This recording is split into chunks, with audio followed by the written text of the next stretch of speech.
This is called The Tragic Demise of Roy Chubby Brown at the Circus of the Age of Nostalgia.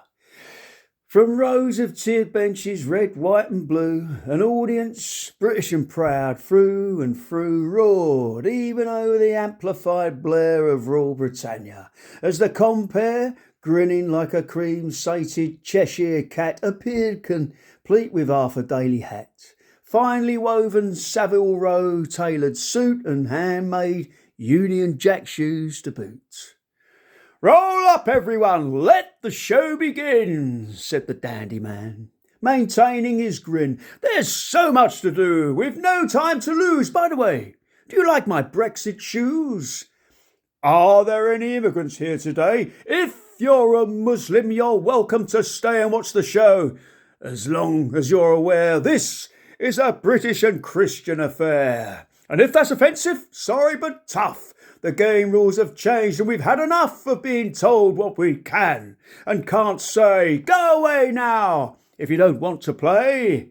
And with that, some indeed did go away, shaking their heads in apparent dismay, giving calls for the dandy man to shout, "Shut the door behind you, on your way out." Drums rolled and the national anthem played. The household cavalry gave a parade, upon which, flag-waving formalities done, the dandy man fired a heart-stopping gun. Bang!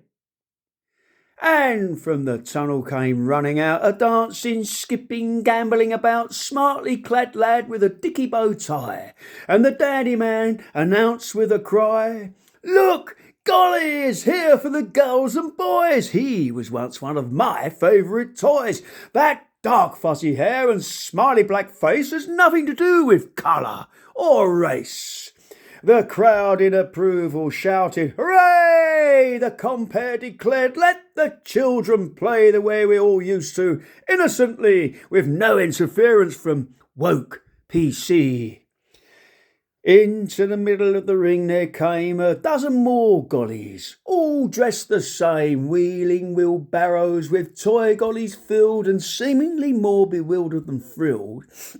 Boys and girls, nervously standing on cue, were throwing a British-made golly, brand new, and motioned to sit back down on their seats as drummers once more rolled opening beats. "Ladies and gentlemen, please, if you will, put your hands together for Benny Hill. This marvellous tribute has been prepared for your entertainment, no expense spared." Amplification was turned up to max. A jazz band performed the yakety sax, and there was Benny Hill, genius clown, played by none other than Roy Chubby Brown, preceding a parade of well-endowed topless page 3 models, breasts standing proud. The yakety sax continued apace as Roy, in the role of Benny, gave chase.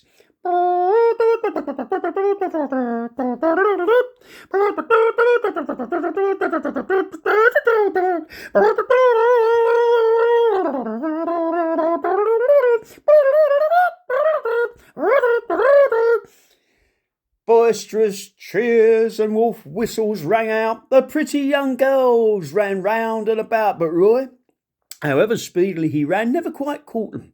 The dirty old man. Suddenly, his face turning purplish red, he fell as if he'd been bashed on the head. The music, the whistles, the cheering died down, and the compere, wearing a worried frown, asked, his voice all but quavering with fear, "Are there any doctors or nurses here?" But, alas, they'd all gone home long ago, shaking their heads at the start of the show. "Don't worry, China, I know what to do," said a spectator, Cockney through and through, and from his bench, Jim Davidson no less appeared on the scene to sort out this mess. "I've done a first aid course, it'll be all right. No one's going to be dying here tonight." He breathed deeply, put his lips to Roy's mouth, blew life-saving air through his north and south. He came up for more, compressing Roy's chest, all the while getting increasingly stressed, and finally he resignedly said, "I'm sorry, mate, but I think he's brown bread." gazing with dawning awareness amazed, shaken, severely and fearfully fazed. Nigel, for that is the dandy man's name, lamenting said, "Oh, what a frightful shame! Ladies and gentlemen, don't go, please stay, don't let this spoil your Independence Day. There are still plenty of reasons to cheer after all. Jim Davidson's here.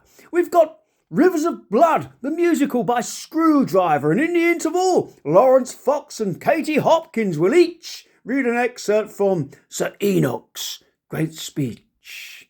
Hence, irrespective of his now dead friend, the show was seen through to the very end, and yet, as the Spitfires overhead flew, post-worshippers bidding Nigel adieu, among the spectators leaving the tent were those of a misogynistic bent, whose tweets with regard to Chubby's demise were met with equally nasty replies. Those topless tarts he was chasing around must surely have known his heart wasn't sound. Lefty what feminists ain't fit to breathe. It's mainly down to them. I voted leave. There's nothing worse than a communist bird. They were illegal immigrants, I heard. This last, like a hate seed planted, gave rise to a travesty, colossal in size.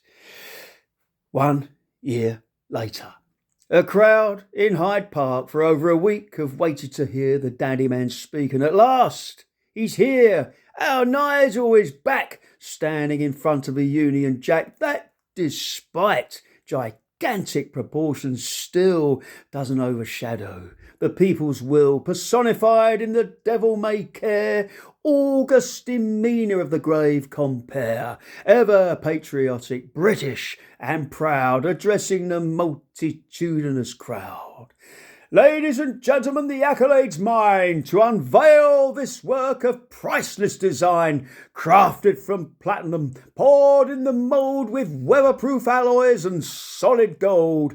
Anything else would most certainly be unfit, and I'm sure you'll agree with me when I say there's a place in all our hearts for this master of the comedic arts, a permanent fixture of Yarmouth Pier, who died at the peak of his long career. I invite you all now to come on down and bow in honour of Roy Chubby Brown. The banners pulled back, the statues revealed, the audience gasps, and the legend sealed with a recitation voice loud and clear, which, from now on, will be played every year. All of Great Britain remembers with pride Royston Vasey, the patriot who died guarding our borders, upholding our laws, chasing illegals away from our shores.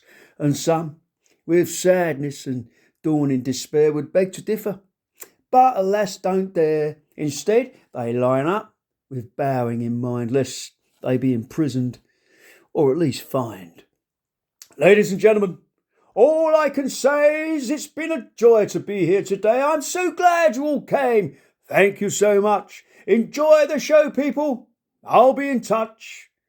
Suddenly, a helicopter appears and areas cleared, and everyone cheers as the dandy man boarding waves goodbye. And in a jiffy he's hovering high above, headed toward a little known aerodrome, from whence he'll be flown in his jet to an island far away, where wealthy elites all night and all day dine on the fruits of popularity, enjoying the generous charity of the humble philanthropists below, bowing to Roy at the end of the show.